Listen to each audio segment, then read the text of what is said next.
Dice Génesis 1:9. Dijo también Dios: júntense las aguas que están debajo de los cielos en un lugar, y descúbrase lo seco. Y fue así. Y llamó Dios a lo seco tierra, y a la reunión de las aguas llamó mares. Y vio Dios que era bueno.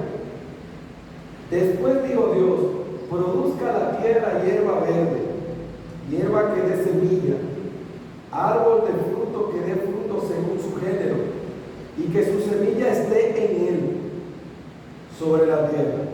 Y fue así. Produjo pues la tierra hierba verde, hierba que da semilla según su naturaleza, y árbol que da fruto, cuya semilla está en él según su género. Y vio Dios que era bueno, y fue la tarde y la mañana el día tercero. Amén. Oremos. Bendito Padre, nuevamente estamos rebosantes de gozo, porque tú nos permites en nuestra bajeza humana administrar y conocer y contemplar tus maravillas y la revelación preciosa de tu palabra. Así pues, oh Señor, una vez más recurrimos a ti para pedir tu ayuda, tu auxilio, oh Dios, para pedir tu orientación, para que tú elijas cada palabra que digamos, porque solamente queremos transmitir tu verdad, tu palabra en nuestros amigos. Y obra y edifica nuestros corazones, y obra en aquellos que están sedientos de tu palabra y que la necesitan para su bendición y vida eterna. Que todo esto te lo pedimos en el nombre de Jesús. Amén. Así que, como decíamos hace un instante, estamos gozosos una vez más de dar otro paso más en este glorioso recorrido. Habíamos estado hablando en la última ocasión del segundo día, donde el Señor creó algo en plural, que decíamos. Creó exactamente los cielos. Y en este tercer día, asimismo, vemos que el Señor se ocupa de la tierra. El Señor ha ido progresivamente ordenando, disponiendo, separando, organizando, y llega el momento de la tierra, como hemos leído en este tercer día. Y quise, hermanos, luego de esta lectura, leer lo que dice Isaías 45:18. Porque así dijo Jehová, que creó los cielos. Él es Dios, el que formó la tierra, el que la hizo y la compuso. Oiga eso, qué precioso. No la creó en vano, para que fuese habitada la creó. Yo soy Jehová y no hay otro. Miren la riqueza de la palabra del Señor a referirse a estos actos creativos. Isaías, el profeta, nuevamente alude, ¿verdad?, invoca al orden que nosotros estamos hablando. Él creó los cielos y después entonces Él formó la tierra, y la formó, dice aquí, la hizo y la compuso. Usted ve, cuando usted compone algo, es que usted con diligencia y de nuevo lo arregla. Y este es el proceso que estamos leyendo en estos versos, que Dios la compuso, la creó. La compuso y la creó no sin un fin, no al azar, dice, no en vano, sino que Dios, mientras hacía este proceso que hemos estado relatando, lo hacía intencionalmente con un propósito, que era que fuera habitada. Era para que el hombre pudiera vivir en ella. Y por eso dice, no la creó en vano, para que fuese habitada, la creó. ¿Quién hizo eso? ¿Con qué propósito? El Señor, Jehová. no hay otro. No hay otro poder creador, no hay otro Dios que hiciera esto. Por eso hemos dicho una y otra vez, como la frase que pusimos aquí al final de la imagen, creemos que la tierra es el huerto del universo. Esa composición, ese arreglo que hizo el Señor, no lo hizo en ningún otro planeta. Y muestro aquí, hermano, en la imagen, solamente para ilustración, que es esta imagen, esta fotografía es una imagen real de la Tierra, tomada por uno de los satélites más poderosos por la distancia que recorrió. Y esta foto es antes de que ese satélite se sumergiera en el espacio profundo. Y la última foto que tira ese satélite antes de desaparecer, le tira esa foto y se ve ese punto que ustedes ven. Ese punto que ustedes ven ahí somos nosotros, la Tierra. Un puntito azul. En contraste con todo el universo. Ahí está todo, toda la humanidad, todo, por así decirlo, como leía, decía, ahí están todos tus grandes problemas, toda tu existencia, en ese pequeño puntito que se ve azul, en contraste con el universo. Así que miren la grandeza del Señor.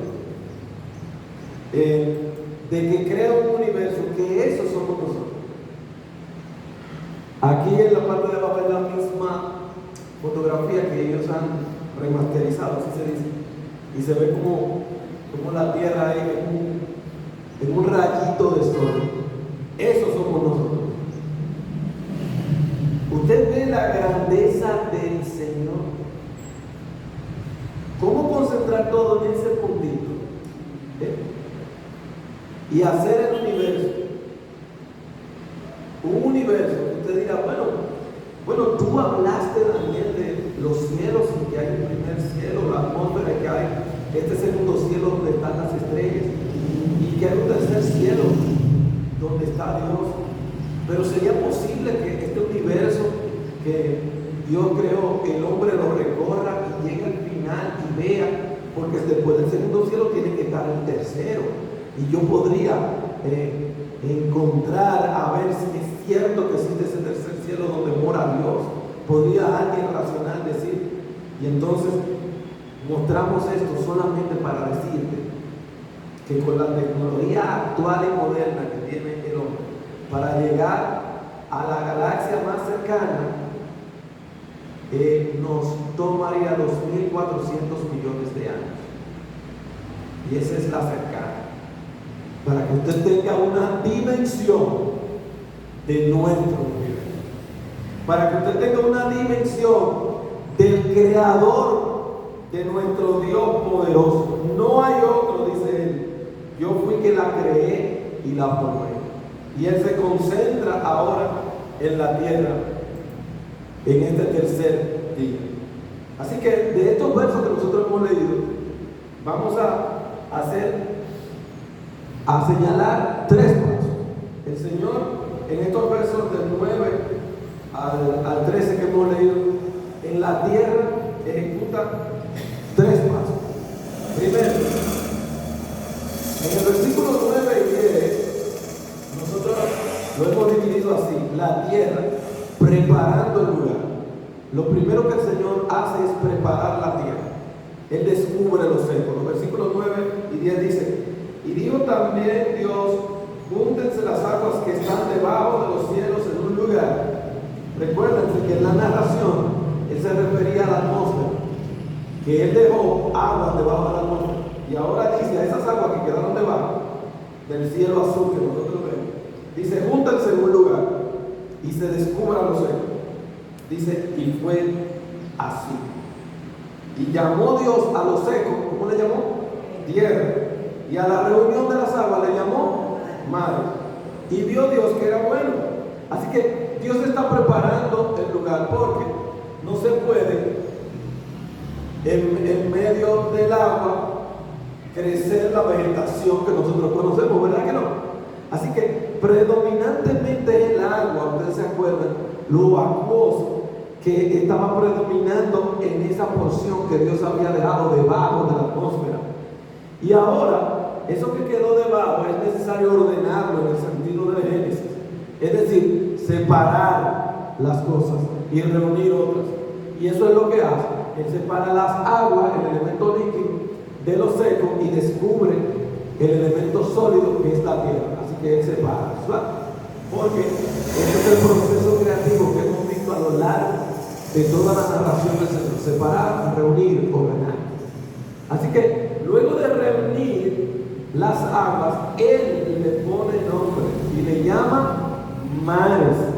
Este evento se llama, como vimos en la exposición anterior, todo esto que el Señor hace, el Señor le llama en el libro de Job la fundación de la tierra. Dios le llama a esta composición o organización de la tierra la fundación de ella. O sea, ponerle los fundamentos, ponerle las reglas básicas que la van a regir. Es colocar los elementos primarios y fundamentales para que ella se sostenga y se mantenga. Eso es lo que Dios hace en este día. Le pone límites al mar, porque cuando Él dice que se reúnan los mares, es que Él le está poniendo límites al mar, y entonces establece cuáles son las leyes que van a regir las olas, ¿verdad? La marea. Él establece también aquí las leyes gravitacionales de ella, el campo magnético que la rodea. Todo eso Dios hace en este día, y que lo expresa de una manera poética hermosa. Miren lo que le acabo de decir, todo lo dice él aquí en Job 38, 4 y 11.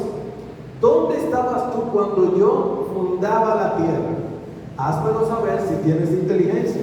Entonces mira lo que dice: ¿quién ordenó sus medidas?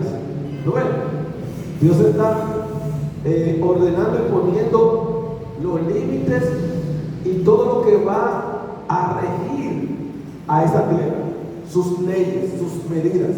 Dice: ¿o quién extendió sobre ella cordel? Usted sabe que cordel, la gente que lava mucho sabe que usted tiene un cordel para colgar la ropa. Dios le llama cordel a las fuerzas gravitacionales que Él puso en la tierra, porque la tierra está colgada sobre la nada. ¿Y qué la sostiene? La fuerza de gravedad. Entonces Él le llama de una manera poética a todo eso que Él la compuso, las fuerzas, como la coloca en el lugar que la coloca, y en relación de cómo Él pone las leyes de ella. ¿Sobre qué están fundadas sus bases? ¿O quién puso su piedra angular? Porque en la antigüedad se construía tomando como base una piedra principal o angular. Y el Señor utiliza el lenguaje humano para transmitir su idea. Es lo que quiere decir, cómo Él puso los fundamentos de ella.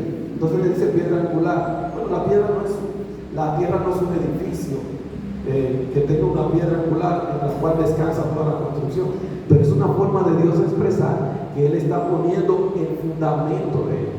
¿Por qué? ¿Por qué no se hace pedazos?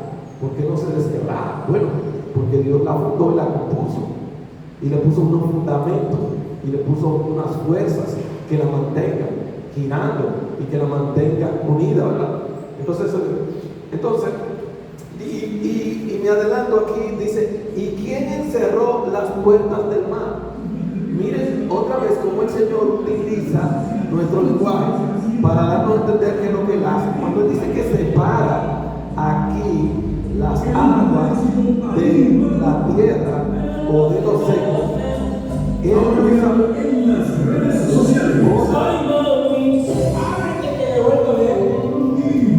otra expresión, otra expresión que nosotros conocemos.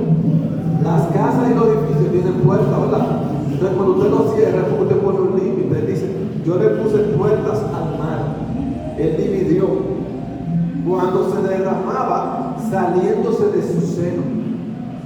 Y sabe, el lenguaje poético el Señor aquí quiere decir que Él en este día que separó las aguas de la tierra, Él creó la orografía. Es decir, que Él, para que las aguas se queden en su lugar y no lleguen a la tierra, ¿qué tú tienes que hacer? Tú tienes que hacer una cuenca o un hoyo para que las aguas se queden ahí y tú subir el nivel de la tierra. Eso es ponerle límite, porque entonces la ola llega y no se te inunda, ¿verdad que sí? No se inunda. Así que está diciendo que esa agua, para que no se salgan de su seno, no se rebose, yo la ordené aquí y dije, bueno, mira, ok, vamos a separar las aguas de los sólidos y vamos a hacer un hoyo aquí para que el agua se quede ahí y vamos a subir un poco la tierra y vamos a crear las montañas y vamos a crear la geografía y vamos a separarla. Y aquí yo voy a poner un orden, así las aguas se quedan allá y así las aguas van a quedarse o permanecer secas. ¿Lo ven? Así que por eso dice, cuando se derramaba saliéndose de su seno, es una forma poética de decirlo. Y cuando yo puse nubes por vestidura suya y por faja su oscuridad, y establecí, y lo estoy juntando aquí, y establecí sobre él mi decreto y le puse puertas, otra vez hermano, y cerró. Hasta aquí va a llegar, dice, hasta aquí llegará y no pasarás adelante. Y ahí parará el orgullo de tus olas, porque lo que quiere decir que las olas son impetuosas y crecen grandes, y si chocan pueden causar destrucción. Pero el Señor aquí componiendo, preparando el lugar, como hemos dicho, Él te cubre lo seco y le pone esos límites. Y miren cómo la preciosa palabra del Señor desarrolla esta idea, trayendo luz progresivamente a través de otros textos, como lo hace con el libro de hoy. Así que, número uno, dijimos que son 3 pasos que el Señor hace aquí y que vamos a ver en esta mañana de manera sencillito. Lo primero que Él hace, que es preparar. Dígalo, ¿qué es lo primero que Él hace con la tierra? Preparar. Bien, luego de prepararla, vamos a ver el segundo. El segundo es llenarla, llenando el lugar. Ahora Dios, dice el verso 11, después dijo Dios, produzca la tierra hierba verde, vegetación, hierba que dé semilla, árbol que dé fruto según su género, y que su semilla esté en él sobre la tierra. Y fue así. Así que primero Dios, ¿qué hace? Prepara. Y luego ahora, después que está preparado, es como cuando usted está en un solar. Usted primero lo prepara, lo limpia y le siembra. Bueno, entonces Dios primero separa las aguas y descubre lo seco, y ahora Él va a llenarlo. ¿Con qué lo llena? Con hierba, con la vegetación, con los árboles. Así que esta narración apunta que la creación de toda la vegetación fue de Dios. Él creó toda la vegetación, y aquí llama a la vegetación de 2 formas, lo clasifica con 2 tipos: hierba y árboles, porque Él se quiere referir a todo lo que es arbusto, pequeño, hierbas, y diferenciarlo de lo que nosotros vemos árboles grandes, ¿verdad? Con troncos y que producen frutos. Haciendo, dice, hay 2 tipos, hierba y árbol, representados por los arbustos y árboles de gran tamaño y que dan fruto. Usted sabe que una hierba no produce el mismo fruto que un árbol, ¿verdad que no? Entonces por eso él dice que da semilla. La forma en que se multiplica y que se expande es diferente a la de un árbol. Y cuando madura el fruto, la semilla, entonces se produce más árboles. Y desde aquí Dios está estableciéndolo clarísimo. Esta revelación de Dios, vemos que no es una creación continua, como muchos dicen, que Dios fue creando al paso. No, Él creó la vegetación de los árboles, y no proviene de materia sin vida. Dios la creó con el poder de su palabra aquí. Dios crea, cuando dice aquí que dé semilla, ¿verdad? Y que su semilla esté en Él. Oiga bien, es importante esto, porque es la forma en que Dios crea.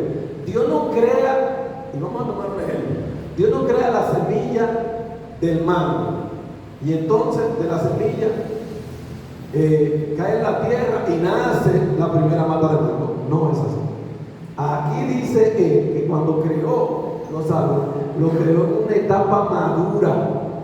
Él dice que su semilla esté en él. Así que los árboles y la vegetación que él creó ya tenían la semilla. Creó un ciclo adulto capaz entonces de producir otros. Fue así. Capaz de producir otros más jóvenes o árboles más jóvenes o a través de la semilla. Eso hizo Dios en todo el reino vegetal y animal. Y incluso, sin querer adelantar, pero también lo hizo en el ser humano. Adán nunca fue bebé, ni fue niño. Fue creado adulto, con la capacidad de tener bebés y de tener niños, descendencia, que pudiera llegar a ser, con la potencialidad de llegar a ser adulto como él.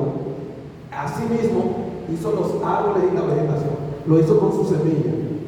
Así que yo les decía en otra exposición, y aquí lo repito, que por eso podemos decir que a la pregunta de quién fue el primero, el huevo o la gallina, la Biblia dice que es la gallina, que la creó con la capacidad de fertilizarse y de poner huevos.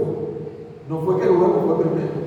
Aquí la Biblia revela cómo lo hizo. Él creó los animales en ese estado con capacidad de reproducirse, que dé fruto. La creación no se da de manera de lo simple a complejo en este aspecto, como quieren decir los de la teoría, que puede que de microorganismo más sencillo a lo complejo. No. Aquí Dios creó las cosas en el estado de madurez, en el reino vegetal y de las plantas. Los primeros árboles, como decíamos, no son productos de semillas, son árboles adultos, maduros y fructíferos que producen la semilla. Y fue así. Aquí encontramos un argumento contundente para aquellos que tienen teorías sobre este relato, que dicen que los días de la creación son eras o tiempos. Al examinar esto, vemos que es ilógica, irracional e imposible eso. Porque si Dios crea la vegetación y los árboles, ¿cómo los árboles y la vegetación iban a sostenerse mediante un largo tiempo de millones de años sin el sol? Que es que sabemos que Él le provee para mantener el ciclo, porque estamos en el tercer día y será en los días siguientes, el cuarto, que entonces Dios le crea el sol, la luna y las estrellas. Entonces ese argumento de que son eras y que son millones de años y que no son días literales de 24 horas, encontramos otro argumento contundente en esta narración. Las aves necesitan de la fotosíntesis, ¿verdad? Y de los procesos que conocemos, del calor para sobrevivir. Entonces, ¿cómo va a ser que crea la planta, la vegetación, y pasan miles de millones de años y después, la otra era, es que se crea el sol? ¿Verdad que no es posible? Entonces es importante, por eso es importante ver poco a poco el desarrollo y la narración de la palabra del Señor. Así que vemos, número uno, que preparó el lugar. Número dos, ¿qué hizo? Llenó el lugar con la vegetación y con los árboles. Y en tercer lugar, ¿qué hizo? Puso a producir el lugar. Lo preparó, lo llenó y lo puso a producir, la producción del lugar. Dicen los versos 12 y 13. Produjo pues, mire, efectivamente al mandato de Dios, al capacitarlo. ¿Qué hizo? Produjo pues la tierra, hierba verde, y hierba que da semilla según su naturaleza, y árbol que da su fruto, cuya semilla está en él, según su género. Y vio Dios que era bueno, y fue la tarde y la mañana el día tercero, como hemos dicho. Así que la tierra produjo. Ahora está lista para recibir a aquellos que necesitan alimentarse. ¿Ven cómo Dios hace? Va por parte. Él no crea a los seres que necesitan alimento sin crearle el alimento primero. Y en este día tercero, Él acondiciona la tierra y entonces la pone a producir alimento. no solo produjo, sino que también declara este versículo que produjo la diversidad de cada género. Dice que da semillas según su naturaleza y árbol que da fruto según su género. Usted ve la diversidad. Dios establece las familias, las especies entre la vegetación. Hay una diversidad dentro de ella. Y no es como teorizan erróneamente la gente. Dios permite una variación, diversidad o variación dentro de un género, pero nunca que un género se convierta en otro. Por eso Él lo clasifica según su naturaleza. No es lo mismo la espina que el manzano, no es, aunque pertenecen a la vegetación. Tienen una naturaleza, tienen un género. De hecho, un comentario aclaratorio aparte es que Satanás ha producido cambios en nuestro lenguaje con el propósito que hoy vemos de confundirnos. Hasta hace unos 30 años atrás, género solamente se utilizaba para algo distinto a la vegetación y a los seres humanos, era sexo. ¿De qué sexo tú eres? ¿Masculino o femenino? Y entonces, lentamente han querido sustituir la palabra sexo por género para decir que el sexo es otra cosa biológica y que el género es una creación social o cultural y de algo subjetivo que tú te percibes y te nombras. Entonces eres tú que estableces tu género. Y Satanás ha distorsionado esto, porque la vegetación tiene género y nosotros tenemos sexo.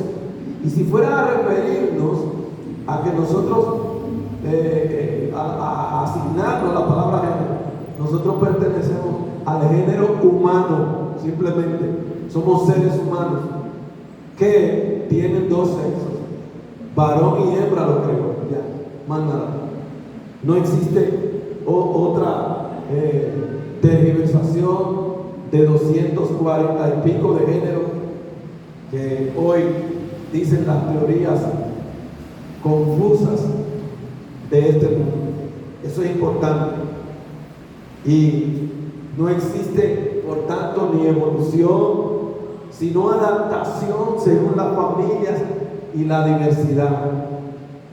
Cuando usted ve que hay un animal o una planta que predomina en un ambiente, fue porque el género o la especie de esa planta era la que tenía mayor capacidad de adaptarse a ese clima.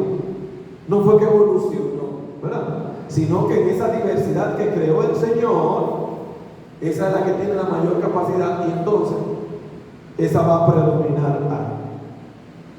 Y dice finalmente, y vio Dios que era buena con el propósito de hacer habitable la tierra, como ya vimos, que Dios la creó con un propósito.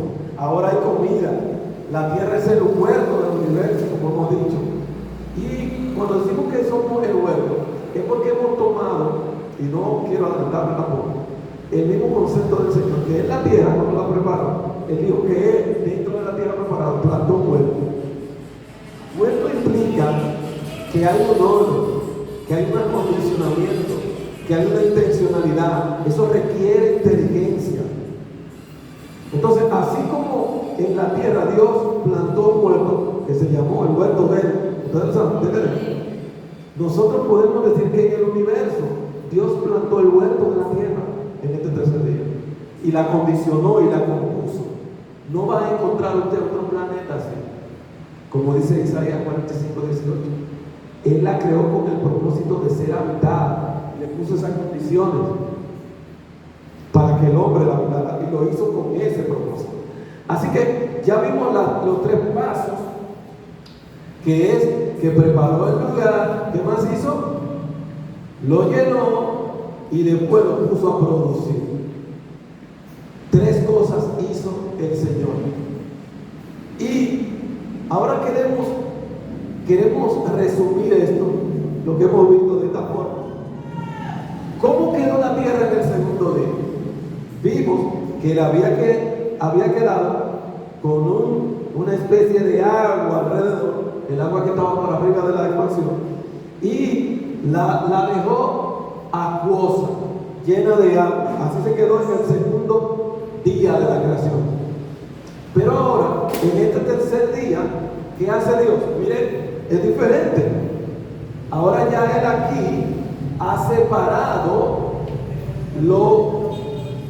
el estado líquido, las aguas, de lo seco. Así que no es lo mismo como estaba en el segundo día de la creación de agua, y aquí ahora está ordenado, separado lo seco del mar. Y esa imagen que ustedes están viendo es una imagen producto de la investigación de algunos científicos cristianos de cómo pudo haber sido esta primera tierra.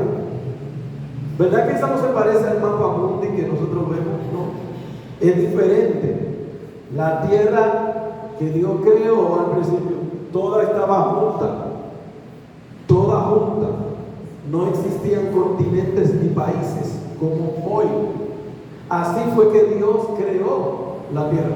Entonces, esa tierra, según Henry Morris, un científico cristiano muy citado y al que también vamos a citar en este aspecto, esa tierra que creó, que quedó en el tercer día, oiga bien, ese oro está de esta manera como ustedes la ven, toda la tierra reunida, junta, y tiene esta superficie que la rodea como una superficie protectora. Y entonces dice él que esa característica que describe la Biblia es una tierra que tenía una gran cobertura de vapor de agua alrededor de agua. Eso permitía que la tierra fuera.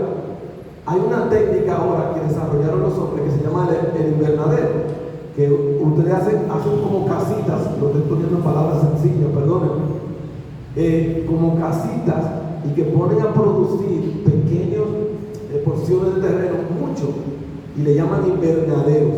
Entonces él dice que esa tierra que Dios creó convertía toda esta tierra como en un invernadero mundial, donde la temperatura era casi uniforme en toda la tierra, donde entonces no habría vientos grandes como hoy y no llovía tampoco.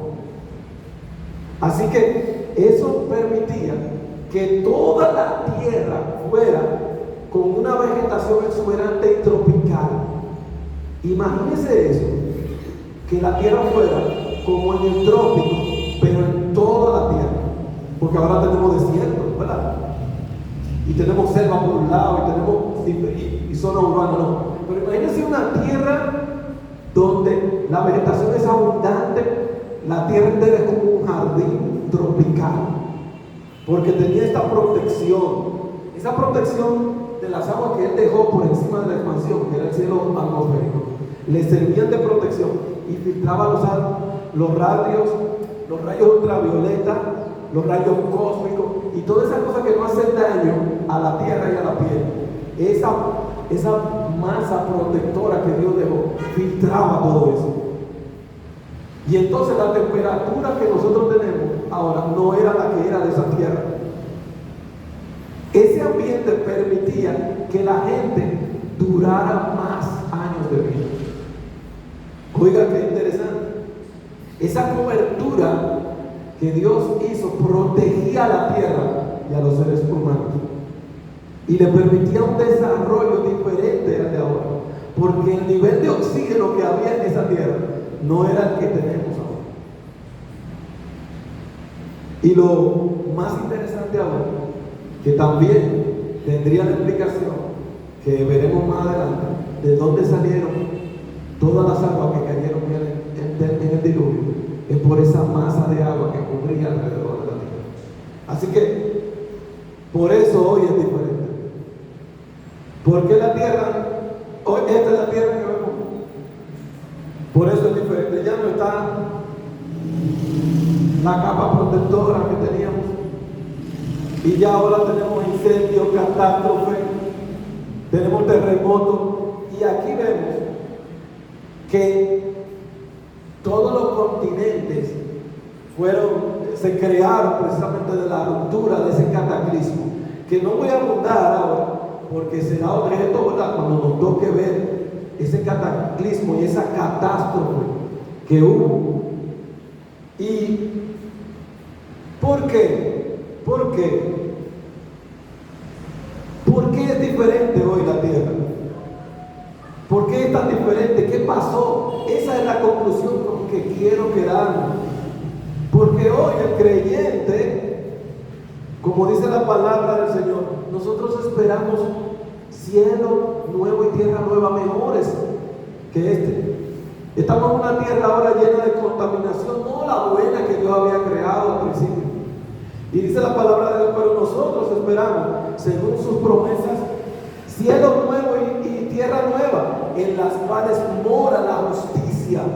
Es que ahora el pecado ha llenado de injusticia, de maldad a la creación de Dios, y eso ha afectado a la tierra, que era buena en principio. Fue el pecado que provocó la destrucción y el cataclismo de la tierra.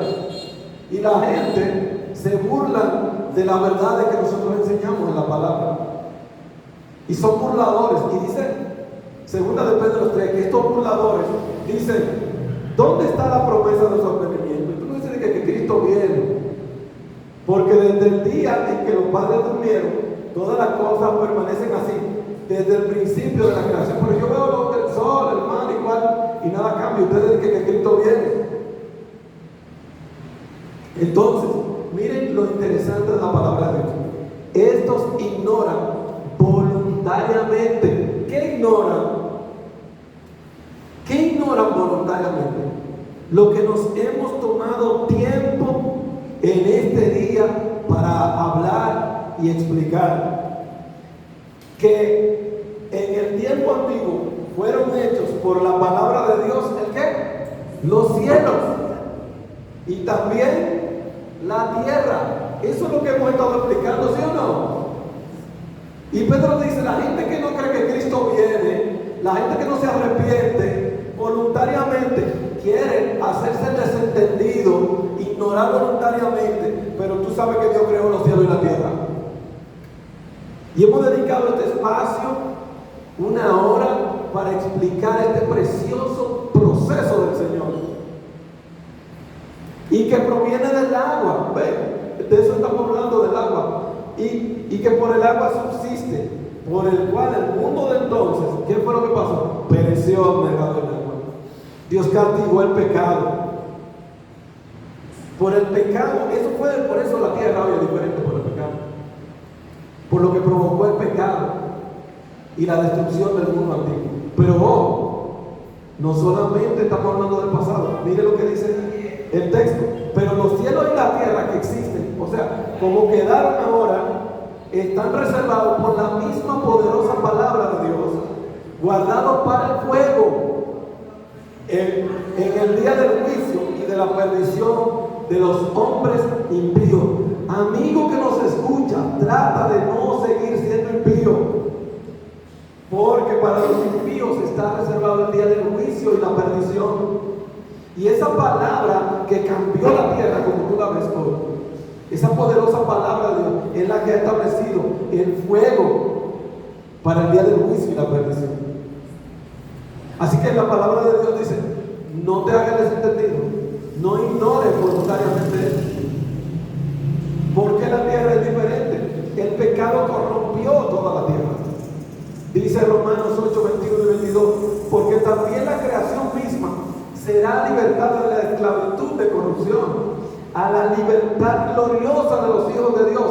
Gloria a Dios, que Dios nos llama hijos de Dios, porque sabemos que toda la creación vive a una y está en dolores de parto hasta ahora. Hemos contaminado los mares, el agua, la tierra está corrupta. La tierra esa que produjo y que era fértil ha perdido su fuerza. Y ahora hay que inyectarle fertilizante, está corrupta, está debilitada. parece como si fuera más vieja de lo que es, a causa de la explotación indiscriminada que ha hecho el hombre de él. Todo a causa del pecado. El pecado logró introducir el dominio de Satanás en el mundo. Primera de Juan 5:19, por eso está así. Y sabemos que somos de Dios y que el mundo entero está bajo el maligno. A esa libertad gloriosa, oh amigo, que es que Cristo quiere rescatarte. Y la única esperanza de salvarnos de la destrucción y libertarnos de la corrupción es Cristo. De la única forma que puede salvarte es eso. Dice 2 Corintios 5:19 que Dios estaba en Cristo reconciliando consigo el mundo, no tomándole. Eso es lo que Dios está haciendo en esta mañana. Eso es lo que Dios está haciendo en cada momento cuando se habla su palabra, no tomándole en cuenta a los hombres sus pecados, y nos encargó a nosotros la palabra de reconciliación. Reconcíliate con Dios. Mira que es evidente los trastornos que ha hecho el pecado en la tierra, en la creación y en tu propia vida. Y la palabra de reconciliación que Dios nos ha encomendado es que vengas a Cristo y que pueda entonces ser fértil tu corazón para que crezca la palabra del Señor. En la próxima entrega estaremos hablando de lo que el Señor hace en el segundo cielo, en este fantástico relato de la creación que nos llena de gozo y esperanza. Y quédate, amado oyente, amado amigo, con esta verdad de que Dios puede componer tu corazón, libertarlo de la corrupción y de la maldad y darte vida eterna.